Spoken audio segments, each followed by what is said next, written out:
শুভ সকাল বন্ধুরা। হরে কৃষ্ণ, রাধে রাধে। তোমরা সকলে কেমন আছো? আমি তো বেশ ভালোই আছি, কিন্তু আজকে আমার আছে একটা কাজ। এদিকে দেখো, বাইরেটা পুরো অন্ধকার হয়ে এসেছে। সেই সকাল থেকে টানা বৃষ্টি, আর মুষলধারে বৃষ্টি হচ্ছে।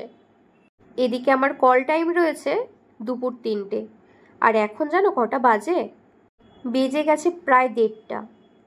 আমাকে যেতে হবে সেই টলিগঞ্জে। তো আর দেরি না করে বেরিয়ে পড়লাম। কি জানি কটার সময় যে পৌঁছাবো, কিচ্ছু ভালো লাগছে না। আর দেখো, বাইরে বেরিয়েই দেখছি চারিদিকে জল জমে গেছে। এটা আমার বাড়ির সামনে একটা মেলা বসেছে, কিন্তু সেখানেও পুরো জলে জল। সত্যি, বালিতে যা জল জমে সেটা যে এসেছে সেই জানে। ভীষণ বিরক্তিকর। কিন্তু এই টোটো আছে বলে রক্ষে। কিন্তু যারা দৈনন্দিন বাজারে যায় তাদের কতটা অসুবিধা বলো তো। যেমন চারদিকে জল জমেছে, সেরকম হচ্ছে বৃষ্টি। এর মধ্যে আমি আবার ছাতা নিয়ে বেরোইনি। আসলে ওই ভারী ভারী ব্যাগগুলো কাঁধের মধ্যে নিয়ে আর মনে হয় না যে আবার একটা ছাতা ফুটিয়ে রাস্তা দিয়ে ঘুরি। কি যে খারাপ লাগছিল। চারিদিকে যত দোকানপাট আছে তাদের পুরো ভেতর দিকটাতেও জল চলে গেছে। এই বাজারটার নাম ঘোষপাড়া বাজার। আমি না হয় মাঝে মাঝে স্কুটিতে, কখনো টোটোতে, কখনো বাইকে চলে যাই, কিন্তু যারা প্রত্যেক দিন যাতায়াত করে কত অসুবিধা বলো তো। সমস্ত পুকুরগুলো বোঝাই হয়ে গেছে। তাতেও যদি পরিবেশটা একটু ঠান্ডা হতো, সেটাও তো নয়, সেই ভ্যাপসা একটা গরম। তো যাই হোক, চলে আসলাম বালি হল্টে। এখানেও দেখো, শুধু এইটুকু জায়গা বাদ দিয়ে মোটামুটি সব জায়গাতেই জল জমে গেছে। এখান থেকে সোজা উঠে চলে আসলাম মেন রোডে, আর এখানে বসে গেলাম একটা অটোতে। কিন্তু অটোতে যেই উঠতে যাব, কোমরে একটা সুন্দর বেল্ট পরেছিলাম, সেটা ছিঁড়ে গেল। কিছু করার নেই, মন খারাপকে সঙ্গে নিয়ে এগিয়ে চললাম। তবে যাই বলো, বৃষ্টির দিনে এদিক ওদিক দেখতে কিন্তু বেশ ভালোই লাগে। আর এটা আমাদের বালির গর্ব, বালি ব্রিজ। এখান থেকে দক্ষিণেশ্বরের মন্দিরটা খুব সুন্দরভাবে দেখা যায়। দাঁড়াও তোমাদের দেখাই। ওই দেখো, হালকা হালকা দেখা যাচ্ছে। এই যে আমার ভীষণ ভীষণ ভীষণ পছন্দের একটা জায়গা। চলে আসলাম দক্ষিণেশ্বর, কারণ এখান থেকে মেট্রো ধরবো। তো গুটি গুটি পায়ে এগিয়ে গেলাম মেট্রো স্টেশনের দিকে। যেহেতু বাইরে জল পড়ছিল, তাই ফ্রক পরেই গেছি, কারণ চুড়িদার পরলে বা জিন্স পরলে পুরো পা ভিজে যাবে। এরপর এসকেলেটার ধরে সোজা চলে আসলাম উপরে। আমার কাছে মেট্রোর টিকিট ছিল, কিন্তু তারপরেও আমি ভাবলাম যে না থাক, বাই চান্স যদি ওটাতে পয়সা শেষ হয়ে যায়, তার জন্য আমি আবার টিকিট কেটে নিলাম।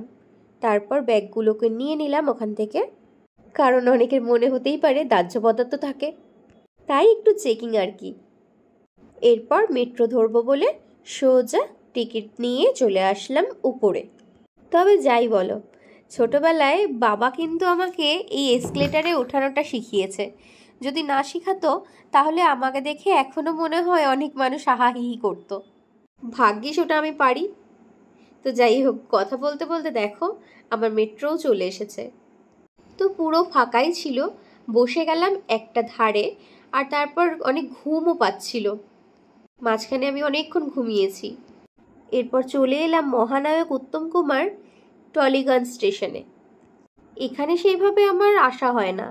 এর আগে আমার মনে আছে, আমি যখন একটা কাস্টমারকে উইক দিতে এসেছিলাম তখন একবার এসেছি। তারপর ওখান থেকে কিছুটা হেঁটে গিয়ে হরিদেবপুরের অটোতে বসে যাই। এরপর হরিদেবপুরে নেমে ওখান থেকে ওনাদের বাড়ি থেকে একজন এসেছিলেন আমাকে রিসিভ করার জন্য। তো চললাম ওখানে। আর এই যে আমাদের অঙ্কিতাদি, মেকআপের আগে আর মেকআপের পরে। ওহো, তোমাদেরকে তো বলাই হয়নি, অঙ্কিতাদি সারেগামাপার একজন বিখ্যাত সিঙ্গার।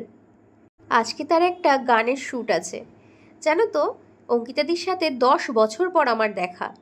যখন আমি ডান্স করতাম তখন একসাথে স্টেজ শেয়ার করেছিলাম। আমি ডান্সার আর দিদি সিঙ্গার। তবে আজকে কিন্তু পুরোপুরি আলাদা। আজকে হলো দিদি মডেল আর আমি মেকআপ আর্টিস্ট। এরপর আমরা একটু ফটো তুলছিলাম, একটু ভিডিও নিচ্ছিলাম। আর সত্যি বলতে ভীষণ মজা করেছি, অনেক অনেক অনেক গল্প করেছি। যাই হোক, এবার আমাদের ওদিক থেকে তো কল আসছে, কারণ আমাদের স্পটে পৌঁছাতে হবে। এরপর আমি, অঙ্কিতাদি আর অঙ্কিতাদির মাসিমণি আর তার ছেলে, আমরা সবাই মিলে বেরিয়ে পড়লাম মানিকতলার উদ্দেশ্যে। কোথায় যাচ্ছি সেটা তো তোমরা দেখতেই পাবে। জানো তো, কাজের মাধ্যমে আমি অনেক জায়গায় যেতে পারি, অনেক কিছু জানতে পারি, অনেক কিছু শিখতে পারি, কিন্তু আজকের এই কাজটা আমাকে অনেক কিছু দিয়েছে। এইভাবে যে এখানে আসতে পারবো, এতটা কাছ থেকে মাকে দর্শন করতে পারবো, সত্যিই আমার ভাগ্যে ছিল বলে আমার জানা ছিল না। সবাই মোটামুটি এখানে চলেই এসেছে, কারণ এখন শুটিং হবে। আর চলো তোমাদের সাথে আগে পরিচয় তো করাই। আমাদের সুন্দরী ছোট্ট মা, শ্যাম সুন্দরী মা, এত সুন্দর মিষ্টি মা, দেখলেই প্রাণটা জুড়িয়ে যায়। কি যে ভালো লাগছিল, তোমাদের বলে বোঝাতে পারবো না। সত্যি আমি ভীষণ ভাগ্যবতী, এত কাছ থেকে দেখার আর এত সুন্দরভাবে দেখার সুযোগ হয়তো সবার ভাগ্যে থাকে না।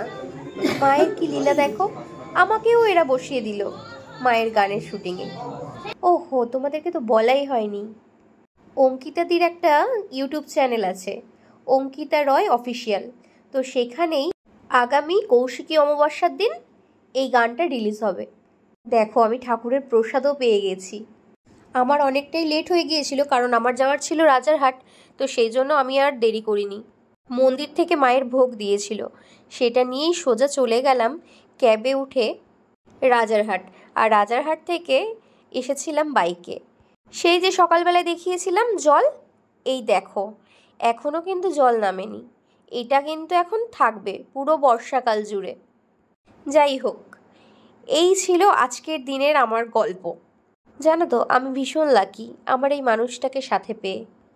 শীত গ্রীষ্ম বর্ষা এই মানুষটাই আমার ভরসা। সব জায়গায় যেখানেই যাবে সাথে করে আমাকে নিয়ে যাবে। যাই হোক, তোমরা কিন্তু ওই গানটা অবশ্যই শুনো আর দেখো, তোমাদের আশা করছি ভীষণ ভালো লাগবে। আর আমার এই ভিডিওটা ভালো লাগলে অবশ্যই কিন্তু একটা লাইক করো। সকলে ভালো থেকো, লাভ ইউ অ্যান্ড টাটা।